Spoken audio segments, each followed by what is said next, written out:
마침내 이분이 두산 베어스의 사령탑을 맡게 됐습니다. 여러분 뭐 다 아시죠? 이승엽 그 최강 몬스터즈 감독이 네. 실제 프로팀 야구단인 두산 베어스 신인 감독으로 선임이 됐습니다. 계약 기간이 3년이고요. 총액이 18억 원, 그러니까 연봉 5, 이렇게 계약금 3억 원, 연봉 5억 원으로 초보 감독인 점을 감안한다면 상당히 좀 파격적인 대우를 해줬다 하는 그런 평가도 있습니다. 김태형 감독과 재계약하지 않겠다고 한 날짜가 11일이었어요. 오후였거든요. 그런데 이승엽 감독 선임이 발표된 게 3일 만이 14일이었어요. 그러니까 두산 입장에서는 사실 김태형 감독과 재계약과 새로운 신인 감독의 선임을 두고서 계속 같이 고민을 했던 게 아닌가. 그렇기 때문에 이렇게 빨리 교차가 돼 있고 준비가 돼 있었다는 얘기죠. 그러니까 결국 이제 올해가 이제 내부적으로는 이제 재계약을 하지 않는 걸로 이제 판단이 서 있었기 때문에 준비를 일찍부터 하지 않았을까 생각이 됩니다. 네. 예. 사실 이승엽 감독이 최강 야구를 이끄는 감독이기 때문에 저는 정말 정프로한테도 되게 궁금했어요. 알고 계셨어요? 저 정말 몰랐습니다. 기사를 통해서 알게 되었는데 네. 감독이 된 걸 축하를 해야 되는데 네. 먼저 채우냐고 어떡하지? 오빠 그런 얘기 했어요. 네. 이승엽 감독을 대체할 만한 새로운 감독이 딱 떠오르지 않는다. 네. 이승엽 감독이 그만큼 맞아요. 다른 사람과 이렇게 쉽게 맞바꿀 만한 그런 인물이 아니었더라고요. 네. 그렇죠. 최강 야구 일단 뭐 선수들에 대한 믿음이 되게 확실했고 본인 특유의 그 약간 스타일이 있더라고요. 그렇기 때문에 충분히 그 많은 스타들이 모인 가운데서도 존재감이 확실히 있었던 것 같습니다. 선수들이 이승엽 감독을 되게 존경한다고 하잖아요. 네. 먼저 내려놓으세요. 먼저 다가와 주시고 그리고 예능감도 있으시고 방송이지만 운영을 잘하신다 네. 라는 생각을 좀 많이 했습니다. 사실 이거 리얼 다큐거든요. 맞습니다. 네, 장시현 PD도 그렇게 얘기를 했고, 네. 네, 아마 이승엽 감독도 시각야구와 그 팀과 헤어지는 거에 대해서 많은 아쉬움을 나타냈더라고요. 제가 이제 발표한 날 이승엽 감독과 전화 인터뷰를 좀 했었거든요. 네. 처음에 우리가 언론에서 먼저 막 이렇게 막 불거졌잖아요. 이승엽 감독이 올 수도 있다. 그래서 이승엽 감독도 처음에 그런 기사가 나온다고 했을 때 나를? 왜? 라고 생각을 했다고 합니다. 워낙 이분도 이름이 많이 오르내렸잖아요. 하마평에. 예, 그렇죠. 뭐 국가대표팀 감독도 그렇고 삼성 감독이 뭐 새로 선임될 때마다 이승엽 얘기가 항상 나왔던 거기 때문에 구단에서 직접 전화를 받고 이게 진짜 이건 분위기가 심상치 않구나 하는 걸 생각을 했고요. 또 두산이 준비를 잘한 거죠. 이승엽 감독의 대우도 물론 대우지만 뭐 코칭 스태프 선임이나 여러 가지 면에서 이승엽 감독의 의견을 최대한 반영해 주려고 했었고 또 이승엽 감독이 신인 감독인 만큼 그러니까 공백이 보이는 부분들이 있잖아요. 그렇죠. 그런 것들을 채워주려고 두산에서도 많이 고민을 했다는 생각이 들었습니다. 또 두산은 이제 7년 동안 좋은 모습 한국 시리즈 진출했다가 올해 약간 추락을 했단 말이에요. 그렇기 때문에 이승엽 감독이라는 어떻게 보면 누구에게 주목받을 수밖에 없는 카드를 제시했을 때는 이 사람의 야구를 최대한 할 수 있게끔 맞춰줘야 되거든요. 네. 그렇기 때문에 그런 요구를 수용을 해야 되는 게 맞다고 생각합니다. 예.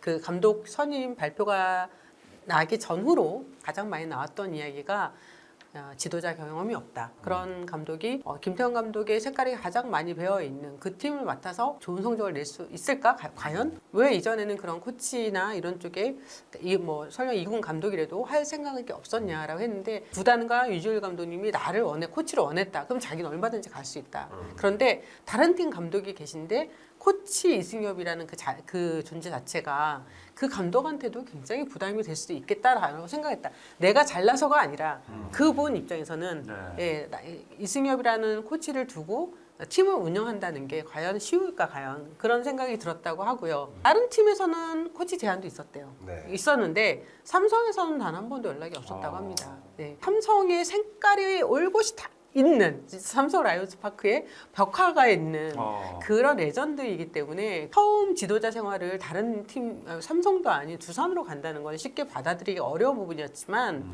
삼성 관계자들은 그렇게 얘기를 했다고 하죠. 일단 코치 경험이 없는 거에 대한 부담을 가졌다. 뭐 그럴 수도 있는 거잖아요. 현장으로 돌아가고 싶었는데 마땅한 기회가 없었던 거죠. 약간 이승엽 감독이 이 말은 꼭 하고 싶다. 감정이 좀 섞여 있었습니다. 제가 은퇴하고 5년 만입니다. 현장에 정말 돌아가고 싶었고 야구를 꼭 하고 싶었다고 그 말씀 꼭 드리고 싶다. 현장에 대한 생각을 가지고 있었기 때문에 제한 있는 팀이 올해 두산이었으니까 두산으로 택할 수밖에 없었죠. 물론 이제 몬스터즈 감독으로도 보셨지만 두산 베어스 감독 이승엽을 어떻게 좀 예상을 하십니까? 잘하실 것 같아요. 한국, 뭐 일본 모두 재패를 하셨고 그렇죠. 네. 지도자 경험이 없다. 하지만 무엇보다 큰 경험이 많다. 최강 야구를 통해서도 승부를 던져야 될 때는 확실하게 아시더라고요. 작전을 작전대로 내시고 그 상황에 맞는 플레이를 보면 이기는 거에 대해서 익숙한 야구를 하고 있다는 걸 좀 많이 느꼈습니다. 내년에 두산 굉장히 궁금합니다. 네. 사실 이제 감독 자리를 독이 네. 든 성배라고 많이 표현을 그렇죠. 하잖아요. 맞아요. 네. 네. 그래서 어떤 면에서는 분명히 어려울 텐데, 힘들 네. 텐데.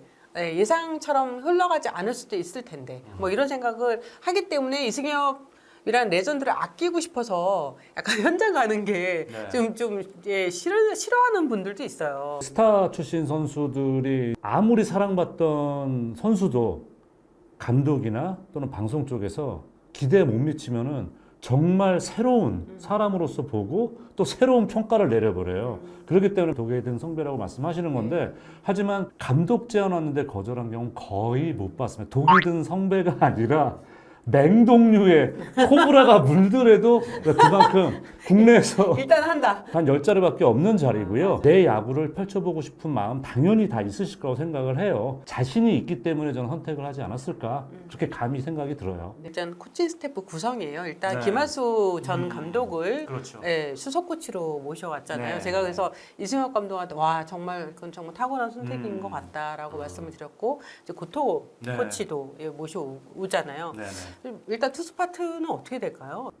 사실 경험이 있는 분들 쓸 수도 있고 역시 뭐 이승엽 감독은 이제 일본 파라 야구 경험이 많기 때문에 또 일본 코치를 생각해 볼 수도 있어요. 근데 국내는 사실 후보군이 여러분들이 있습니다. 그렇죠. 근데 정말 그 이유는 저희도 정확히 뭐라고 말씀드리기 어렵네요. 성과 결과는 어떻게 될지 모르죠. 모릅니다. 네. 뭐 발표 날 때까지는 우리도 알 수 없는 부분이고요. 감독이 모든 자리에 코치를 다 선정하는 건 아니거든요. 그럴 수는 없죠. 네. 그렇기는 어려운데 이제 보통 이제 감독들이 할 때 내가 이 사람만은 꼭 데려가겠다. 꼭 데려가는, 그쵸. 예, 그것도 그렇게 그런 얘기를 하죠. 차원의 이제 그것도 약간의 협상의 그쵸. 한 일부분이기 있죠. 때문에 그렇게 생각하시는 분은 분명히 있을 거예요. 네, 그러면 최강량은 일단 떠나잖아요. 그러면 감독은 누가 되는 거예요? 뭐 내부에서 승진을 할지 내부에서 모시고 올지는 모르겠지만 뭐 일단 장시원 PD께서 알아서 뭐 잘 진행하시겠죠. 네. 네. 아니 최강량 단톡방 있는 걸 제가 알고 있는데 네. 거기 막 댓글 위에 뭐 많은 글들이 있지 않나요? 어떻게 합니까? 저희 어떻게 합니까? 저희도 뭐 다 두산으로 가야 됩니까? 임준호 선수가 뭐래요? 두산에서 만나게 됐잖아요. 임준호는 지금 감독님 축하드립니다. 네. 했는데 이제 형들이 네가 지금 축하한다고 말할 때 최강야구를 통해서 윤준호 선수의 장점을 많이 봤잖아요. 그래도 그렇죠. 눈으로 직접 네. 그라운드 안에서 그렇기 때문에 다른 선수들보다는 그런 부분을 좀 더 인지를 하고 있겠죠. 그래도 임준호 선수가 내년에 어느 포지션에서 있을지 1군에 있을지 2군에 있을지 그것도 모르는 상태이고요. 본인 하기 나름인 거죠. 네, 그러니까요. 승엽 감독은 모든 건 다 처음이 있는 거다. 내가 감독이란 자리는 처음이지만 그 다음이 또 있는 거니까 그 부분에 있어서는 자기는 실패를 해도 자기 자신의 몫인 거고 감당할 자신이 있다. 그리고 흔히 이런 얘기예요. 감독이 처음 감독됐을 때는 굉장히 좋은 분으로 평가를 좋은 그렇죠. 지도자로 평가를 받다가 그렇죠. 뭐 좋은 성적을 내고 어느 정도 위치에 올라가면 조금씩 변한다고 하는데 저는 뭐 본인이 변하는 것보다는 주변이 변할 수도 있는 거고 이승엽 감독도 지금 너무 많은 얘기를 듣고 있다. 그래서 지금은- 주변에서 네, 네. 이렇게 하지 마라 저렇게 해라 네. 뭐 정말 많은 이야기를 듣고 있다고 해요. 그리고 제가 이제 이거 마지막 질문이었는데 어떤 제안을 받아들이기까지 가장 고민했던 부분이 무엇이냐 했더니 삼성 팬들이었다라고 그러겠죠. 이야기했습니다. 네. 고민했던 건 아무래도 제가 삼성에서 오래 뛰었기 때문에 그 부분을 이해를 해 주실까 많은 팬들이 그런 게 좀 걱정이 됐었거든요. 근데 제가 딱 한 말씀만 드리면은 저는 야구가 하고 싶었어요. 그래서 선택을 하게 됐어요. 그게 제 대답입니다. 이승엽 감독이 만들어가는 두산 베어스 과연 어떨까 여러 가지 저도 궁금하고 감독 이승엽 정말 좀 뭔가를 보여줬으면 좋겠어요. 근데 국내에서 흔히 얘기하는 스포츠 스타 출신의 감독분들이 김웅룡 감독님 정도를 제외하잖아요.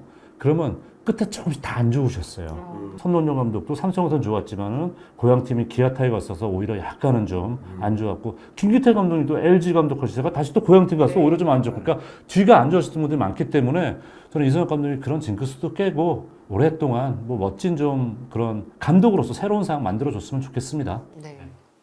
정프로는 좀 어떤 기대를 갖고 계세요? 완전히 슈퍼스타였던 또 우리 이승엽 감독님께서 네.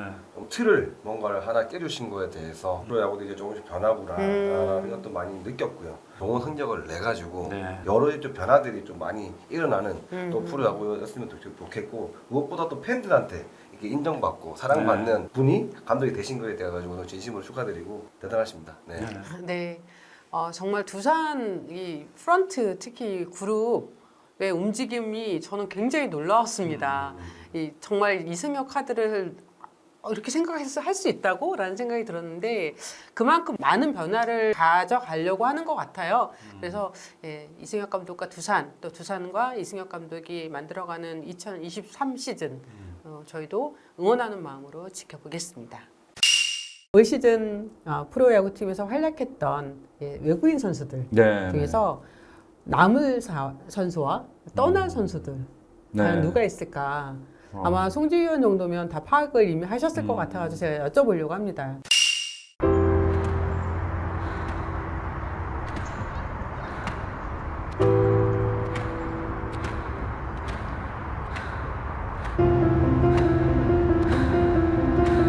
달린다는 것, 무한한 경쟁을 위해, 때론 희망으로 가득한 나의 미래를 위해, 그리고 달린다는 것, 일상으로의 건강한 복귀를 위해 세종 스포츠 정형외과